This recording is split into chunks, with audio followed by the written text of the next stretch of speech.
Borussia Dortmund are the hipsters' favourite, the team that people turn to if they're looking for inspiration from afar. And with players like Erling Haaland and Jadon Sancho, the Yellow Wall has gained even more supporters in recent months.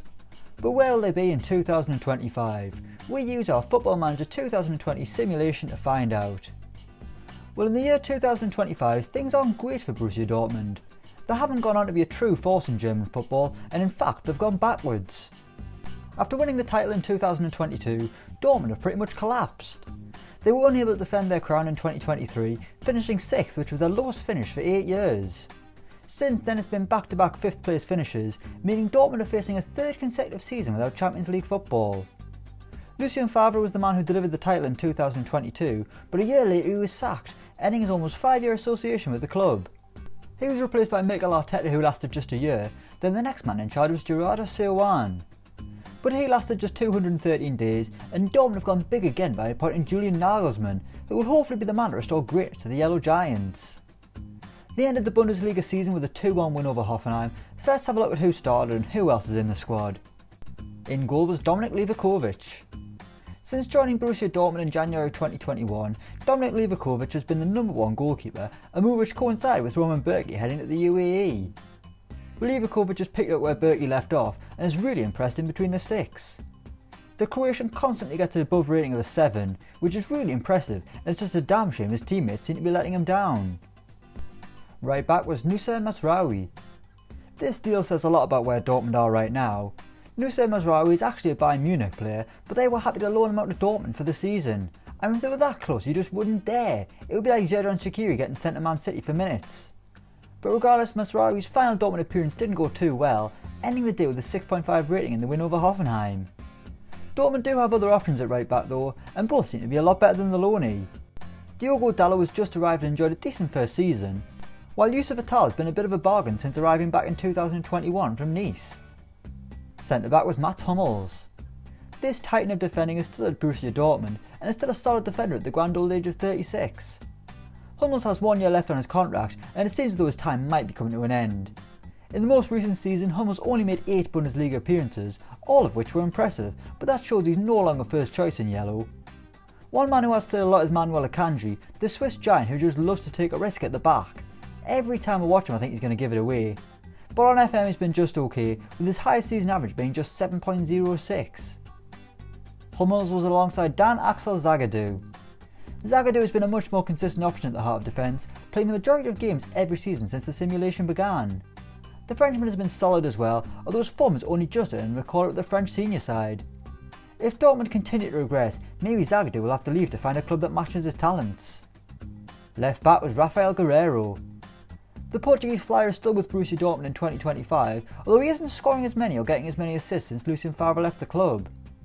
Guerreiro has been decent during the simulation with some pretty average seasons, which seems to be the word to describe this entire Dortmund team. However, he does have some competition, with Dortmund signing Ruben Vinagre in 2023 for £22.5 million, meaning they have 2 Portuguese internationals competing for one position. Centre midfield was Gideon Amankona. This Ghanaian regen is actually playing out of position against Hoffenheim, as he's actually a centre back. And he did really impressive in his new role, with a match rating of 6.6. This was the teenager's first season in the first team, and he actually made 16 league appearances. But Dortmund usually have a bigger name in the middle, their captain Emre Can. He only got the armband in 2025, and he has a real job in his hands uniting a team that seems to be on the decline. Sadly for Can, his performance has nothing to shout about either. He's scoring a fair few goals, but that seems to be it. It says he scored 7 this season, so I wonder how many of them were worldy overhead kicks like the one against Watford a few years ago. Next up was Antoine Bernard. This young Frenchman joined Dortmund in 2023, costing £14 million from RB Salzburg in Austria. And let's be honest here, he's not very good at all, is he? I mean, those averages aren't pretty, and the fact he's got worse season after season is pretty worrying. What's more worrying is that Dortmund don't really have any other midfield options. Thomas Delaney is kind of still there, although he's been out on loan, despite the fact he's probably a lot better than Bernard. On the right was Jozo Kotarski. We kick the forward line off with a regen, and it's basically just a story of Dortmund selling off their big players for massive money and not replacing them. Jadon Sancho would normally be flying down the right, but he was sold in 2020 to Chelsea for £75 million, which isn't that much considering the talent he has and the age he was then. But back to Kotarski, who is a 19-year-old Croatian that has emerged from the Dortmund academy. This is the most he's ever played in a season, and his 19 appearances brought 2 goals and 4 assists. He's clearly got a lot of potential, but he's not the immediate star that Dortmund need.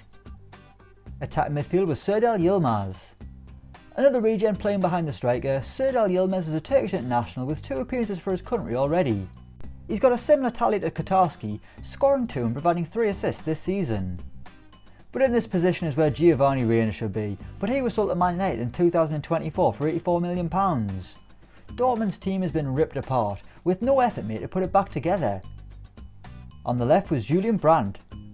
Finally we've got a familiar face in attack, with Julian Brandt patrolling the left wing with the number 10 on his back. Brandt is without a doubt Dortmund's best player, and a player that's been incredible on Football Manager for years. In the past 2 seasons he's hit double figures in the league, while his average ratings are a sight to behold. While Dortmund have struggled, Brandt has continued to impress. And up front was Ezekiel Barco.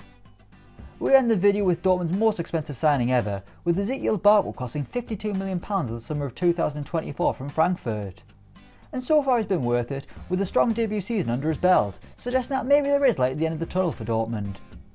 Barco scored 8 and providing 5 assists in his first season, but his average rating of 7.34 was certainly a sign of things to come.